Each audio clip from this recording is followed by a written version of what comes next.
Baik, terima kasih atas waktu dan kesempatannya. Kami dari kelompok 4 terdiri dari Lisna Manalu, saya Elviana Sumbagawe, Wiwi Handayani, sama Rina Mustika. Di sini kami mengangkat asuhan keperawatan multiple fraktur. Next.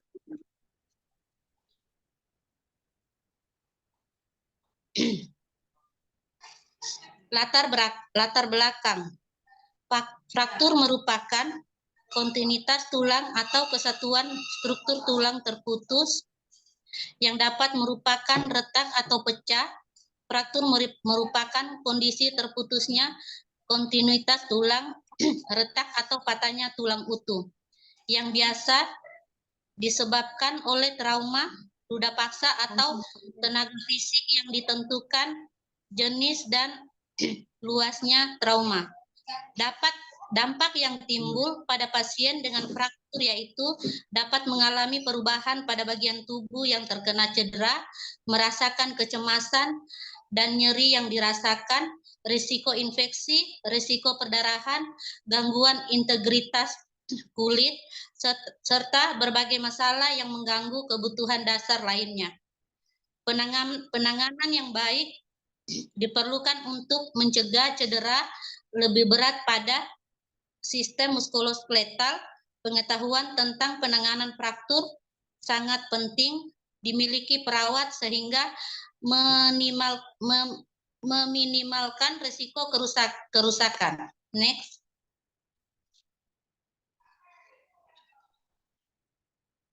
Konsep fraktur.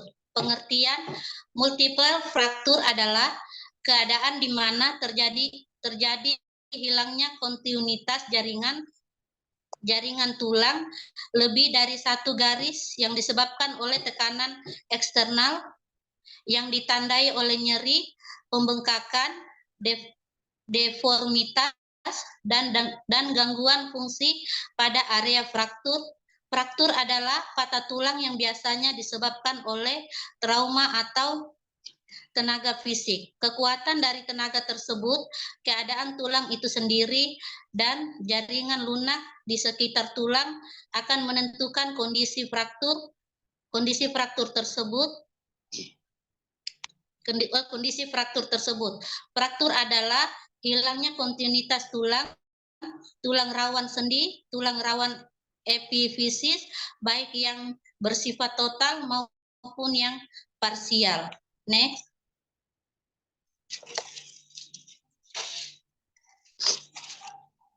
Etiologi.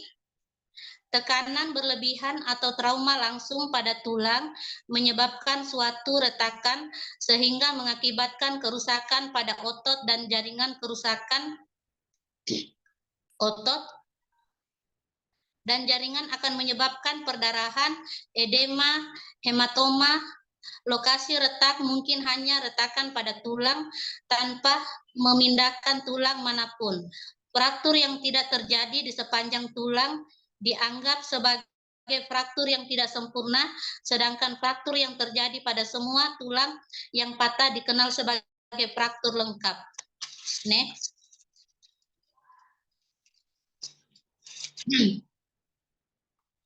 Penyebab fraktur menurut Gito Wiono dan Kris Yunasari 2010 dapat dibedakan menjadi A. Cedera traumatik. Cedera traumatik pada tulang dapat disebabkan oleh: pertama, cedera langsung adalah pukulan langsung terhadap tulang sehingga tulang patah secara spontan. Yang kedua, cedera tidak langsung adalah pukulan langsung berada jatuh dari lokasi benturan, misalnya jatuh dengan tangan berjulur sehingga menyebabkan fraktur klavikula, fraktur yang disebabkan kontraksi keras yang mendadak. B. Fraktur patologi, kerusakan tulang akibat proses penyakit dengan trauma minor mengakibatkan: yang pertama, tumor tulang adalah pertumbuhan jaringan baru yang tidak terkendali. Yang kedua, infeksi seperti osteomyelitis dapat terjadi sebagai akibat infeksi akut atau dapat timbul salah satu proses yang progresif. Yang ketiga, rakitis secara spontan disebabkan oleh stres tulang yang terus-menerus. Next.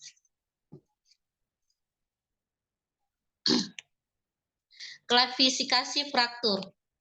Penampilan fraktur dapat sangat bervariasi, tetapi untuk alasan yang praktis dibagi menjadi beberapa kelompok menurut Surya dan Suryanti tahun 2019, yaitu yang A, berdasarkan tempat fraktur, B, berdasarkan komplit atau ketidakkompletan fraktur, C, berdasarkan bentuk dan jumlah garis patah, D, berdasarkan posisi fragmen, E, berdasarkan sifat fraktur atau luka yang ditimbulkan, F, berdasarkan bentuk garis fraktur dan hubungannya dengan mekanisme trauma, G, berdasarkan kedudukan tulangnya, H, berdasarkan posisi fraktur satu batang tulang menjadi 3 bagian, I, fraktur kelelahan, J, fraktur patologis. Next. Proses penyembuhan fraktur.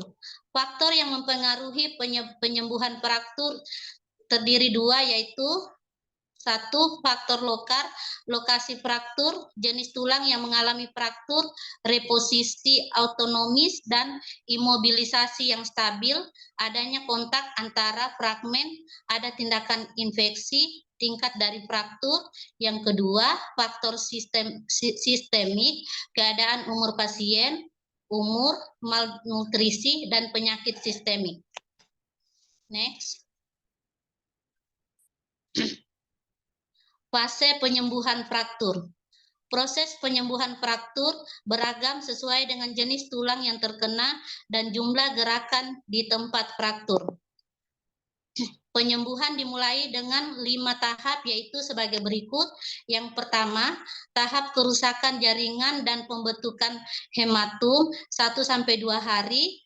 Pada tahap ini dimulai dengan robeknya pembuluh darah dan terbentuk hematum di sekitar dan di dalam fraktur. Di dalam fraktur, tulang pada permukaan fraktur yang tidak mendapat persediaan darah akan mati sepanjang 1 atau 2 mm. Hematum ini kemudian akan menjadi medium pertumbuhan sel jaringan fibrosis dan vaskuler sehingga hematum berubah menjadi jaringan fibrosis dengan kapiler di dalamnya. Yang kedua, tahap radang dan proliferasi seluler, yaitu 3 hari sampai 2 minggu. Setelah pembentukan hematum terdapat reaksi radang akut disertai dengan proliferasi sel di bawah periosteum dan di dalam saluran medula yang tertembus.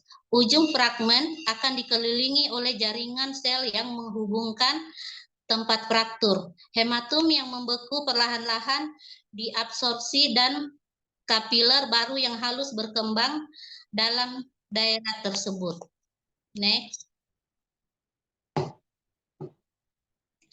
3, tahap pembentukan kalus, yaitu 2-6 minggu. Pembentukan kalus dimulai dalam 2-3 minggu setelah fraktur melalui proses penulangan endokondrial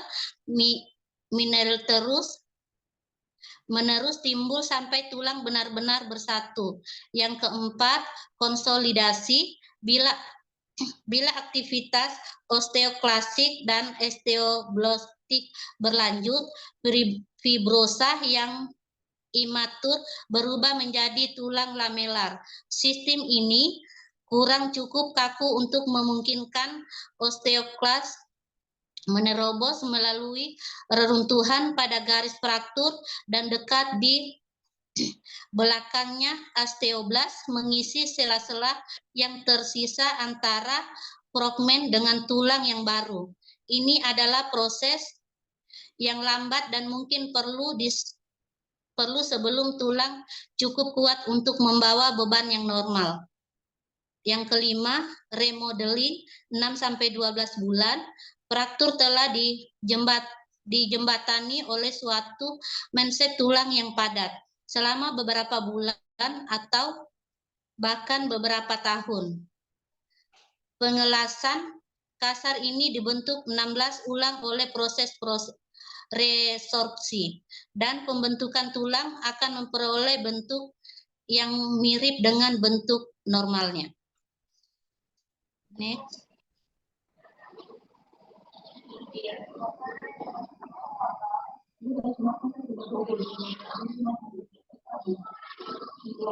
Patofisiologi, saya lanjutkan. Patofisiologi fraktur menurut Black J. and Hobbs 2014, fraktur biasanya disebabkan karena cedera, trauma atau ruda paksa, di mana penyebab utamanya adalah trauma langsung yang mengenai tulang, seperti kecelakaan mobil, olahraga, jatuh, atau latihan berat. Keparahan dari fraktur bergantung pada gaya yang menyebabkan fraktur. Jika ambang fraktur suatu tulang hanya sedikit terlewati, maka tulang mungkin hanya retak saja, bukan patah. Selain itu, fraktur juga bisa akibat stres petikui atau kecelakaan akibat tekanan berulang dan proses penyakit patologis. Perubahan fragmen tulang yang menyebabkan kerusakan pada jaringan dan pembuluh darah mengakibatkan perdarahan yang biasanya terjadi di sekitar tempat patah dan ke dalam jaringan lunak sekitar tulang tersebut. Maka dapat terjadi penurunan volume darah, dan jika COP menurun, maka terjadilah perubahan perfusi jaringan. Selain itu, perubahan perfusi perifer dapat terjadi akibat dari edema di sekitar tempat patahan, sehingga pembuluh darah di sekitar mengalami penekanan dan berdampak pada penurunan perfusi jaringan ke perifer. Akibat terjadinya hematoma, maka pembuluh darah vena akan mengalami pelebaran, sehingga terjadi penumpukan cairan dan kehilangan leukosit yang berakibat terjadinya perpindahan, menimbulkan inflamasi atau peradangan yang menyebabkan pembekakan di daerah fraktur, yang menyebabkan terhambatnya dan berkurangnya aliran darah ke daerah distal, yang berisiko mengalami disfungsi neuromuskuler perifer yang ditandai dengan warna jaringan pucat, nadi melemah, sianosis, kesemutan di daerah distal. Nyeri pada fraktur juga dapat diakibatkan oleh fraktur terbuka atau tertutup yang mengenai serabut saraf, sehingga menimbulkan gangguan rasa nyaman nyeri. Selain itu, dapat mengenai tulang dan dapat terjadi neurovaskular yang menimbulkan nyeri gerak sehingga mobilitas fisik terganggu. Kerusakan pembuluh darah kecil atau besar pada waktu terjadinya fraktur mengakibatkan terjadinya perdarahan hebat yang menyebabkan tekanan darah menjadi turun. Begitu pula dengan suplai darah ke otak, sehingga kesadaran pun menurun yang berakibat shock hipovolemik. Ketika terjadi fraktur terbuka yang mengenai jaringan lunak sehingga terdapat luka dan sehingga kuman akan mudah masuk. Kemungkinan dapat terjadi infeksi dengan terkontaminasinya dengan udara luar, dan lama-kelamaan akan berakibat delayed union dan malunion, sedangkan yang tidak terinfeksi mengakibatkan now union. Selain itu, akibat dari kerusakan jaringan lunak akan menyebabkan terjadinya kerusakan integritas kulit sewaktu tulang patah. Perdarahan biasanya terjadi di sekitar tempat patah dan ke dalam jaringan lunak sekitar tulang tersebut. Jaringan lunak juga biasanya mengalami kerusakan. Reaksi peradangan biasanya timbul hebat setelah fraktur. Sel-sel darah putih dan sel emas berakumulasi sehingga menyebabkan peningkatan aliran darah ke tempat tersebut. Fagositosis pembersihan sisa-sisa sel mati dimulai di tempat patahan terbentuk fibrin atau hematoma fraktur yang berfungsi sebagai jalan untuk melakukan aktivitas osteoblast terangsang dan terbentuk tulang baru imatur yang disebut kalus bekuan fibrin direabsorpsi dan sel-sel tulang baru mengalami remodeling untuk membentuk tulang sejati. Next. Komplikasi fraktur. dibedakan menjadi yaitu komplikasi awal dan komplikasi lanjut. Komplikasi awal yaitu adanya kerusakan arteri, kompartemen sindrom, fat embolism syndrome, infeksi, vascular necrosis, dan shock. Sedangkan komplikasi lanjut biasanya terjadi setelah beberapa bulan atau setelah terjadinya fraktur pada pasien yang telah menjalani proses pembedahan, yaitu komplikasi pada sendi seperti kekakuan sendi yang menetap dan penyakit degeneratif sendi pasca trauma. Kedua, ada komplikasi pada tulang seperti penyembuhan fraktur yang tidak normal. Ketiga, komplikasi pada otot seperti atrofi otot dan struktur tendon lanjut. Kemudian keempat, ada komplikasi pada syaraf seperti akibat adanya fibrosis struktural.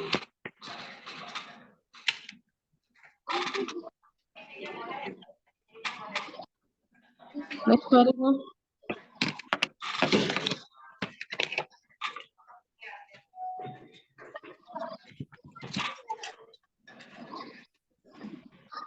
Rasa.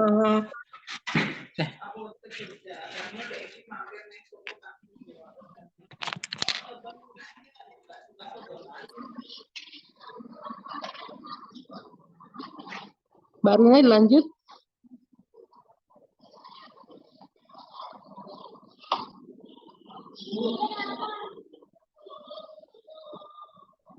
Pada pelaksanaan medisnya yaitu pertama ada reduksi. Tujuan dari reduksi sendiri untuk mengembalikan panjang dan kesejajaran garis tulang yang dapat dicapai dengan reduksi tertutup atau reduksi terbuka. Kemudian yang kedua ada retensi. Imobilisasi fraktur bertujuan untuk mencegah pergeseran fragmen dan mencegah pergerakan yang dapat mengancam penyatuan. Ketiga ada rehabilitasi, mengembalikan aktivitas fungsional seoptimal mungkin setelah pembedahan, pasien memerlukan bantuan untuk melakukan latihan. Next. Menurut Knerr and Davis, latihan rehabilitasi dibagi menjadi 3 kategori, yaitu gerakan pasif, di mana gerakan pasif sendiri bertujuan untuk membantu pasien mempertahankan rentang gerak sendi dan mencegah timbulnya pelekatan atau kontraktur jaringan lunak, serta mencegah strain berlebihan pada otot yang diperbaiki pos bedah. Yang kedua ada gerakan aktif terbantu di mana dilakukan untuk mempertahankan dan meningkatkan pergerakan. Seringkali dibantu dengan tangan yang sehat, katrol atau tongkat. Kemudian ada yang ketiga latihan penguatan di mana dilakukan latihan aktif yang bertujuan memperkuat otot. Latihan biasanya dimulai jika kerusakan jaringan lunak telah pulih 4-6 minggu setelah pembedahan atau dilakukan pada pasien yang mengalami gangguan ekstremitas bagian atas saja. Next. Stabilisasi tulang. Yang pertama itu ada reduksi terbuka dengan fiksasi internal atau kita kenal dengan ORIF. Dilakukan untuk mengimobilisasi fraktur dengan memasukkan paku, kawat, plat, sekrup, batangan logam atau pin ke dalam tempat fraktur dengan tujuan mempertahankan fragmen tulang di dalam posisinya sampai penyembuhan tulang baik. Kemudian ada reduksi tertutup dengan fiksasi eksternal atau OREF digunakan untuk mengobati patah tulang terbuka yang melibatkan kerusakan jaringan lunak. Metode fiksasi eksternal meliputi pembalutan gips, traksi kontinu bidet atau pin. Ekstremitas dipertahankan sementara dengan gips, bidet atau alat lain oleh dokter. Alat imobilisasi ini akan menjaga reduksi dan menstabilkan ekstremitas untuk penyembuhan tulang. Alat ini akan memberikan dukungan yang stabil bagi fraktur atau hancur dan remuk, sementara jaringan lunak yang hancur dapat ditangani dengan aktif.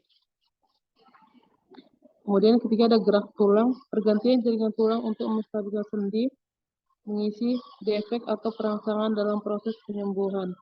Tipe gerak yang digunakan tergantung pada lokasi yang terkena, kondisi tulang, dan jumlah tulang yang hilang akibat cedera. Gerak tulang dapat berasal dari tulang pasien sendiri atau autograf, atau tulang dari tisu bank atau allograft.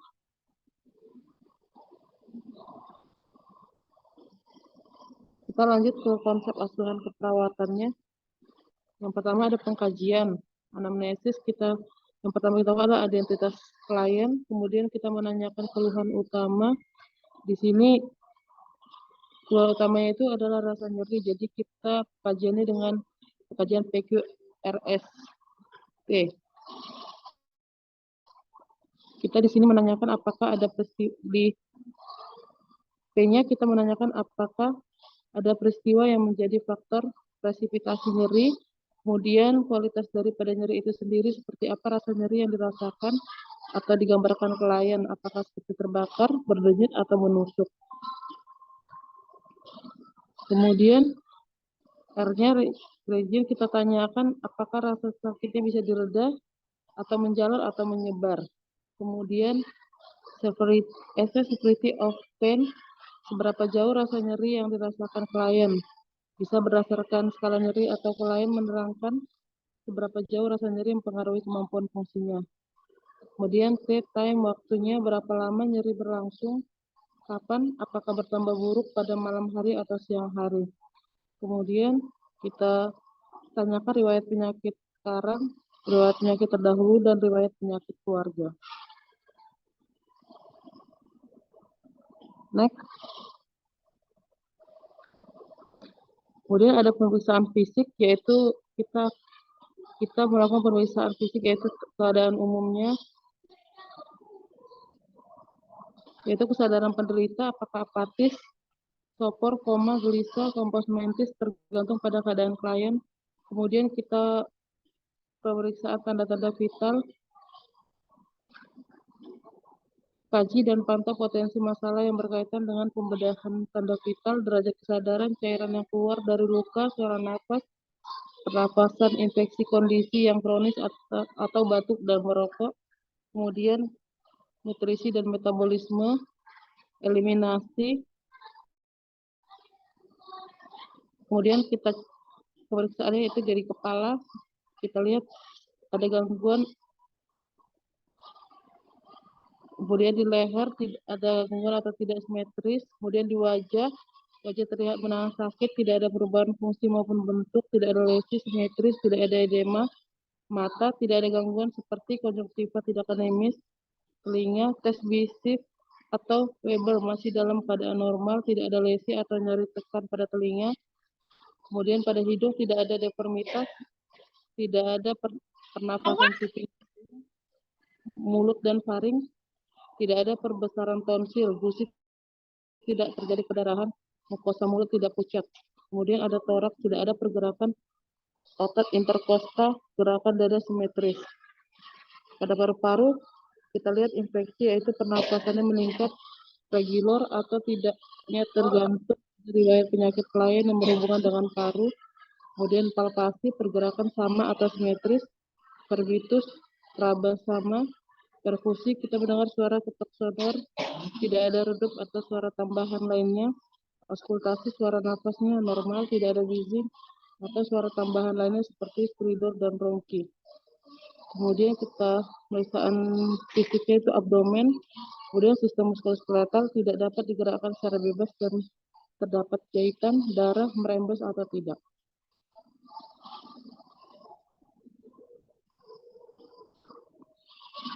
Next. Saya melanjutkan ini Mbak Risma. Pemeriksaan penunjang, pemeriksaan diagnosis. Menurut isi 2017 antara lain, yang pertama, foto ronsen X-ray untuk menentukan lokasi dan luas fracture. Kedua, scan tulang, sonogram atau scan CT dan MRI untuk memperlihatkan fracture lebih jelas. Mengidentifikasi kerusakan jaringan minyak. Yang ketiga, angiografis dilakukan untuk memastikan ada tidaknya kerusakan vaskuler. Yang keempat, hitung darah lengkap, hemokonsentrasi mungkin meningkat atau menurun pada pendarahan. Selain itu, peningkatan leukosit mungkin terjadi sebagai respons terhadap peradangan. Yang kedua, diagnosa keperawatan yang muncul menurut SDKI 2017 Nyeri akut berhubungan dengan jaringan tulang. Gerakan fragmen tulang tendon dan penggerak jaringan alat traksi atau imobilisasi stres ansietas. Yang kedua, gangguan integritas jaringan berhubungan dengan tekanan, perubahan status metabolik, kerusakan sirkulasi, dan penurunan sensasi dibuktikan dengan terdapat luka atau ulcerasi, kelemahan fiber kulit buruk, terdapat jaringan nekrosis. Yang ketiga, gangguan mobilitas.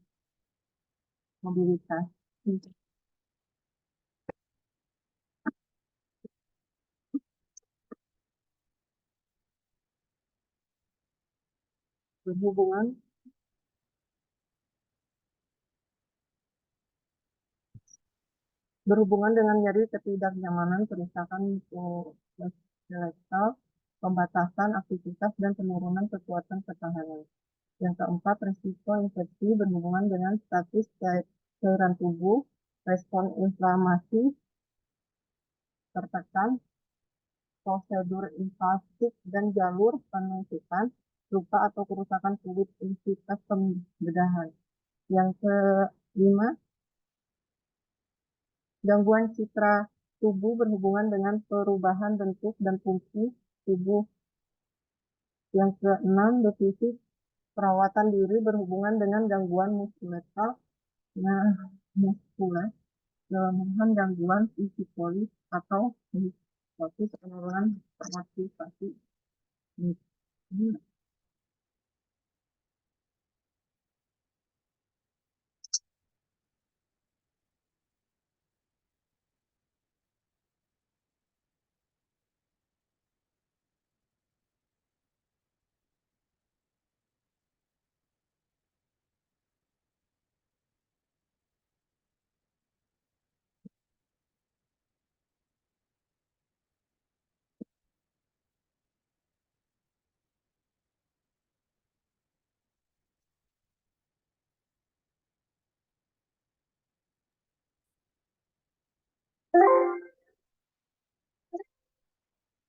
Diagnosa keperawatan, tujuan yang pertama nyeri akut berhubungan dengan agen pencendera fisik. Tujuan keperawatan, setelah dilakukan intervensi keperawatan, maka nyeri akut teratasi dengan kriteria hasil. Yang pertama, kemampuan menuntaskan aktivitas meningkat. Yang kedua, keluhan nyeri menurun dari 7 ke 3, ditandai dengan pasien tidak meringis. Ketegangan otot menurun. Yang keempat, tekanan sistol dalam batas normal 100 sampai 130. Yang kelima, tekanan diastol dalam batas normal 70 sampai 90. Yang kelima, frekuensi nadi normal 60 sampai 100 kali per menit. Yang keenam, pernapasan normal. Intervensi keperawatan, tindakan. Yang pertama, lokasi, karakteristik, durasi, frekuensi, kualitas intervensi nyeri. Yang kedua, identifikasi skala nyeri. Yang ketiga, identifikasi respon nyeri nonverbal. Yang keempat, identifikasi faktor yang memperberat dan memperingan nyeri. Yang kelima, identifikasi pengetahuan dan keyakinan tentang nyeri. Yang keenam, identifikasi pengaruh budaya terhadap respon nyeri. Yang ketujuh, identifikasi pengaruh nyeri pada kualitas hidup. Yang kedelapan, monitor keberhasilan terapi komplementer yang sudah diberikan. Yang kesembilan, monitor efek samping menggunakan analgesik. Yang ke-10, berikan teknik non-farmakologis untuk mengurangi rasa nyeri, misal hiposis, akupresur, terapi musik, biofeedback, terapi pijat, aromaterapi, teknik imajinasi, terbimbing, kompres hangat atau dingin, terapi bermain. Ke-11, kontrol lingkungan yang memperberat rasa nyeri. Ke-12, fasilitasi istirahat dan tidur. 13, pertimbangkan jenis dan sumber nyeri dalam memelihara strategi merendahkan nyeri. Ke-12, fasilitas istirahat dan tidur. Ke-13, pertimbangkan jenis dan sumber nyeri dalam memelihara strategis merendahkan nyeri. Ke-14, jelaskan penyebab, periode, dan pemicu nyeri. 15, jelaskan strategi merendahkan nyeri. 16, anjurkan memonitor nyeri secara mandiri. 17, anjurkan menggunakan analgetik secara tepat. 18, anjurkan teknik non-farmakologis untuk mengurangi rasa nyeri. Ke-19, kolaborasi memberikan analgetik. Baik, saya lanjutkan untuk diagnosa kedua. Naik dulu.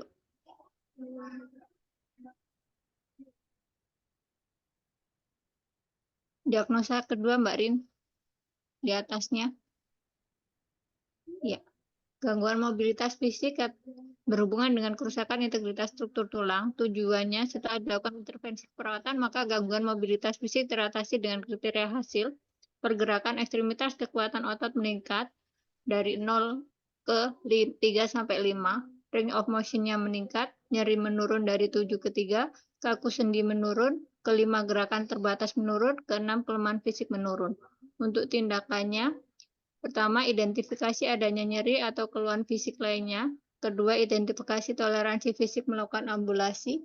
Ketiga, monitor frekuensi jantung dan tekanan darah sebelum memulai ambulasi. Monitor kondisi umum selama melakukan ambulasi. Fasilitasi aktivitas ambulasi dengan alat bantu.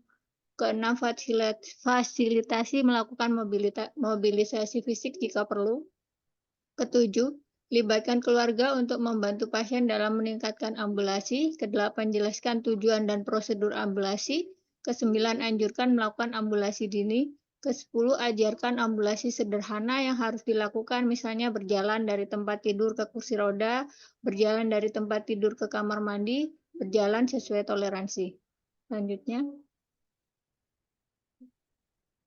diagnosa ketiga, Mbak. Diagnosa ketiga, gangguan integritas jaringan berhubungan dengan faktor mekanis. Tujuan keperawatan, setelah dilakukan intervensi keperawatan, maka integritas kulit dan jaringan membaik dengan kriteria hasil. Elastisitas, hidrasi, dan perfusi jaringan meningkat. Nyeri menurun dari 7 ke 3, perdarahan menurun, kemerahan menurun, jaringan parut menurun, suhu kulit membaik 36-37 derajat Celcius, sensasi membaik, tekstur membaik, mobilitas meningkat, area luka operasi membaik. Intervensi keperawatannya, melakukan perawatan luka. Yang pertama yaitu monitor karakteristik luka, warna, ukuran, dan bau, monitor tanda-tanda infeksi, lepaskan balutan dan plester secara perlahan, bersihkan dengan cairan NaCl atau pembersih non-toksik sesuai kebutuhan, bersihkan jaringan nekrotik jika ada, pasang balutan sesuai jenis luka, berikan salep yang sesuai ke kulit atau lesi jika perlu, pertahankan teknik steril saat melakukan perawatan luka. Ke-9, jelaskan tanda dan gejala infeksi. 10, anjurkan mengkonsumsi makanan tinggi protein. Next.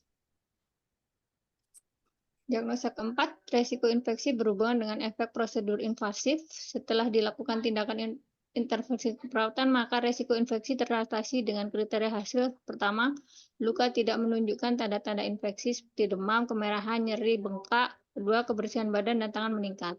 Tindakan pertama, monitor tanda dan gejala infeksi lokal dan sistemik. Kedua, batasi jumlah pengunjung. Ketiga, berikan perawatan kulit pada area edema. Cuci tangan sebelum dan sesudah kontak dengan pasien dan lingkungan pasien. Kelima, pertahankan teknik aseptik pada pasien risiko tinggi. Keenam, jelaskan tanda dan gejala infeksi. Ketujuh, ajarkan teknik cuci tangan. Kedelapan, anjurkan peningkatan nutrisi dan asupan cairan. Kesembilan, kolaborasi pemberian antibiotik jika perlu. Next. Gangguan citra diri berhubungan dengan efek tindakan pembedahan perubahan struktur tubuh. Tujuannya, setelah dilakukan intervensi keperawatan, maka citra tubuh membaik dengan kriteria hasil. Verbalisasi kecatatan bagian tubuh meningkat, verbalisasi perasaan negatif tentang perubahan tubuh menurun. Intervensi keperawatannya, pertama, identifikasi harapan citra tubuh berdasarkan tahapan perkembangan. Kedua, identifikasi budaya, agama, jenis kelamin, dan umur terkait citra tubuh. Ketiga, identifikasi perubahan citra tubuh yang mengakibatkan isolasi sosial. Keempat, monitor frekuensi pernyataan kritik terhadap diri sendiri. Kelima, monitor apakah pasien bisa melihat bagian tubuh yang berubah. Keenam, diskusikan perubahan tubuh dan fungsinya. Ketujuh, diskusikan perbedaan penampilan fisik terhadap harga diri. Kedelapan, diskusikan akibat perubahan pubertas, kehamilan, dan penuaan. 9, diskusikan kondisi stres yang mempengaruhi citra tubuh, misal luka, penyakit, pembedahan. Ke-10, diskusikan cara mengembangkan harapan citra tubuh secara realistis. Ke-11, diskusikan persepsi pasien dan keluarga tentang perubahan citra tubuh. Ke-12, jelaskan kepada keluarga tentang perawatan perubahan citra tubuh. 13, anjurkan mengungkapkan gambaran diri terhadap citra tubuh. Ke-14, anjurkan menggunakan alat bantu, misal pakaian, wig, atau kosmetik. Ke-15, anjurkan mengikuti kelompok pendukung, latih fungsi tubuh yang dimiliki, latih peningkatan penampilan diri, latih pengungkapan kemampuan diri kepada orang lain maupun kelompok. Selanjutnya. Next. Defisit perawatan diri. Tujuan setelah dilakukan intervensi keperawatan, maka perawatan diri meningkat dengan kriteria hasil. Pertama, kemampuan mandi meningkat, kemampuan menggunakan pakaian meningkat, kemampuan ke toilet BAKB meningkat, verbalisasi keinginan melakukan perawatan diri meningkat, minat melakukan perawatan diri meningkat. Intervensi keperawatan, dukungan perawatan diri, BAB, BAK, mandiri, berpakaian, makan, atau minum. Pertama, identifikasi kebutuhan alat bantu kebersihan diri, berpakaian, dan makan. Kedua, pantau makanan sesuai diet, yaitu tinggi kalori, tinggi protein. Ketiga, pantau kebersihan tubuh pasien. Keempat, jaga privasi pasien. Kelima, bantu pasien menyeka badan. Keenam, bantu pasien menutup tubuh dengan pakaian atau selimut. Ketujuh, berikan bantuan saat pasien makan dan minum. Kedelapan, berikan bantuan saat membersihkan BAB. Kesembilan, melibatkan keluarga untuk membantu memenuhi kebutuhan pasien. Demikian, terima kasih presentasi dari kelompok 4. Jika ada yang dipertanyakan, silahkan.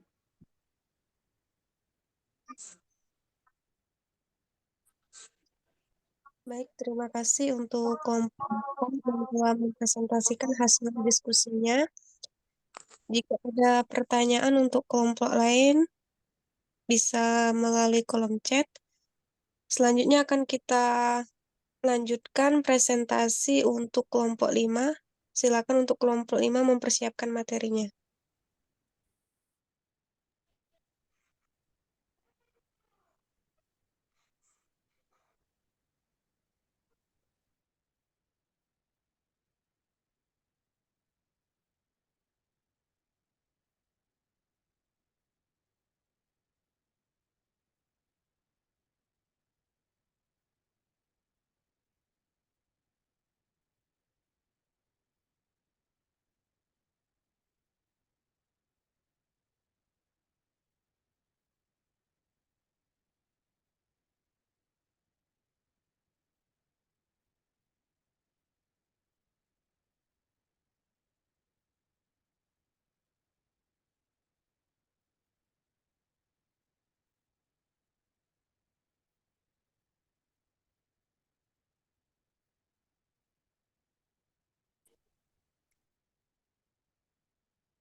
Bagaimana Bapak Ibu, ada yang ditanyakan mboten niki dari presentasinya?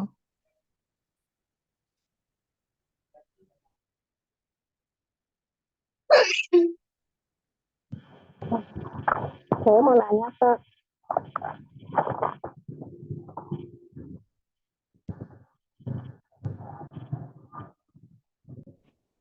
Silakan Bu, monggo ditujukan pada kelompok yang tadi presentasi, enggak apa-apa, nanti bisa diskusi bareng. Kriteria hasil intervensi itu apakah tidak memakai waktu? Tujuannya tercapainya berapa jam atau berapa hari?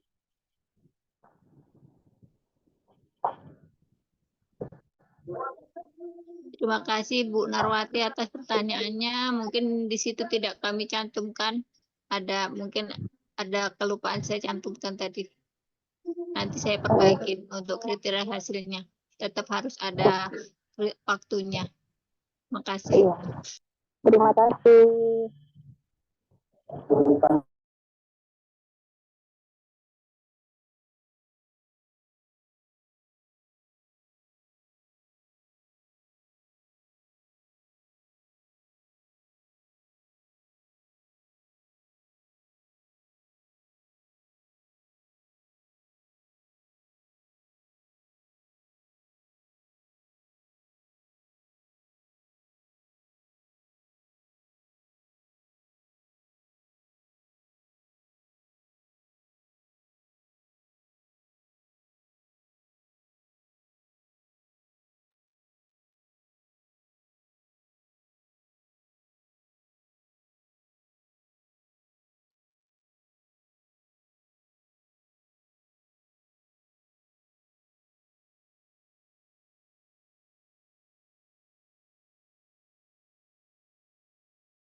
Oke, yang lain pripun? Masih ada yang ditanyakan, betul?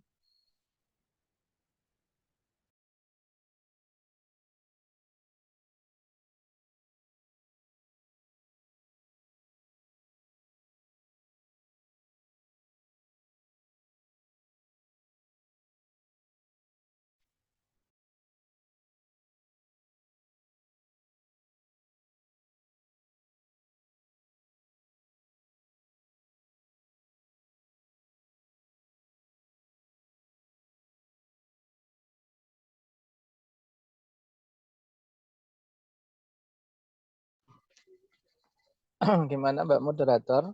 Eh, masih ada yang bertanya atau tidak, nggih? Untuk kelompok lain, apakah masih ada pertanyaan?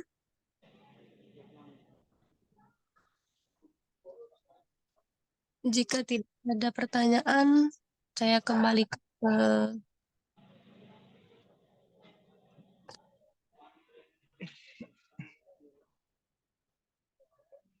Sudah nggak ada ini, Bapak Ibu semuanya, yang ditanyakan dari presentasi kelompok 4, nggih. Tambahan saja nggih, Mbak Moderator dan juga kelompok 4. Nggih, Pak. Jadi yang belum tergambarkan dari apa yang sudah disampaikan adalah bentuk kegawatan ataukah kekritisannya. Jadi secara konsep fraktur sudah disampaikan dari pengertian, etiologi, manifestasi, patofi sampai dengan di dalam masukan keperawatannya.